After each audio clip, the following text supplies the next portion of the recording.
Console FOV is not coming. While that sinks in, let's get into the video. We're back with another Warzone patch notes update.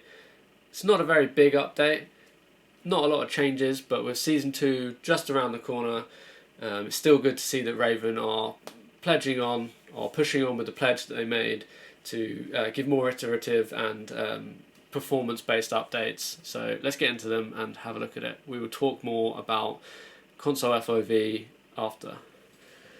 So the first fix we've got a little bit more of an exploit, peak shoot through kind of map exploit fix, which is good to see. These have been popping up all over the place. We've got a fix for Xbox users. When they push the home button twice, I did experience this a few times, the game would become unstable, so that's good. Good to see that they've addressed that. They have fixed the instability when using a non-ASCII character or ASCII character in your clan tag or your name. That was an update that they said they were working on, so that's good to see also.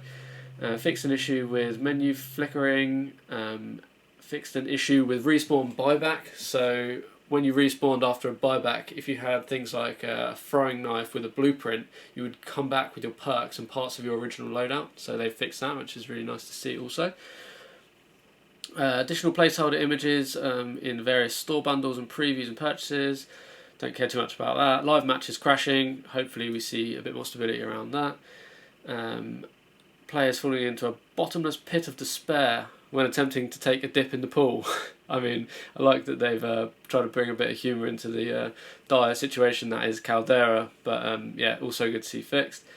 And a lot of people didn't realise, but the original core BR or Battle Royale experience, as I'm sure you remember, used to have 2 loadout drops. And since the loadout change that they made, not being available after till Circle 2, or whatever it is, they forgot that the original loadout experience used to be 2 loadout drops, one towards I think Circle 5. So that is actually back in the core BR experience. So I think a lot of people that do still play that mode will be really happy to see that one. Still not Rebirth, you know. The main reason I'm playing Rebirth all the time is because you get our loadouts. That loadout change never came into play, and we get it straight away. So still going to be sticking to Rebirth Island for now. These are really positive fixes, but still not enough to get me onto Caldera until they revert that loadout change. So, as I said at the start of the video, console FOV is not coming. I wouldn't say this was strictly confirmed at this point, but it is a speculation based on a pretty good set of information. Yesterday we had an article published in Bloomberg, and this article went on to discuss that after the Microsoft acquisition of Activision and Blizzard, they would continue to honour their contracts with Sony to make sure that Call of Duty franchise doesn't become an Xbox exclusive. They've said that they will honour this deal and these contracts for the next, I think it's 2 Call of Duty games. But after that, anything is up in the air. Anything's up for grabs. These games will definitely be coming to Game Pass, so I think that'll push a lot of people to the Xbox and the Microsoft side, and leave Sony with their dick in their hands, to be honest with you, wondering what they're going to do next. So we'll have to see how that plays out, that pans out. We'll probably end up with something like exclusive or early access parts of the game when it comes to the subsequent Call of Duties after the next 2 releases. But yeah, again, we'll just have to see how it plays out.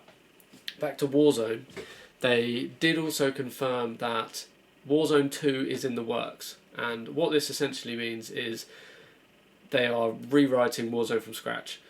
I think internally, Warzone was never expected to do as well as it did, and I think that's a combination between the pandemic and good timing, really. With and I mean, Warzone's obviously a great game, but I think the contribution or the combination of those 2 points are what really led to the success of Warzone.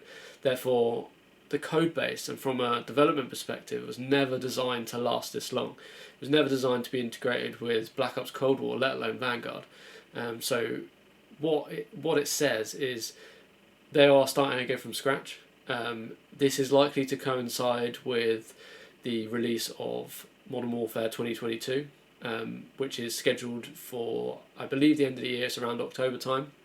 That means we could see Warzone 2.0 in probably around March, which would be the sort of 3-year anniversary of Warzone.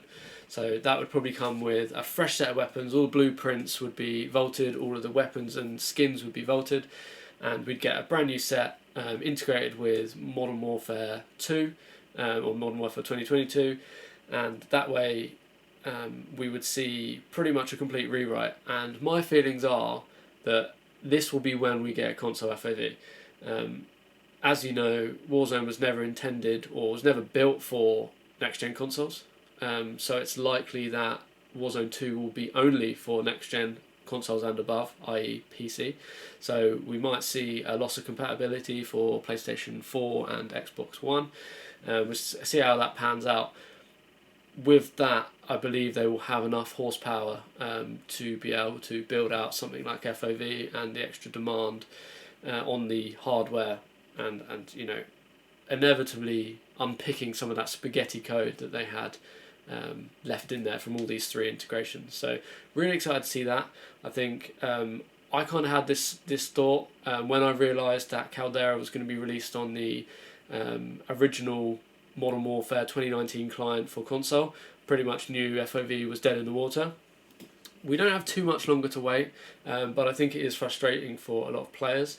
I have just upgraded my PC and I've now got myself a 3070 Ti, so the streams from now on and the videos from now on are all going to be in 1440p.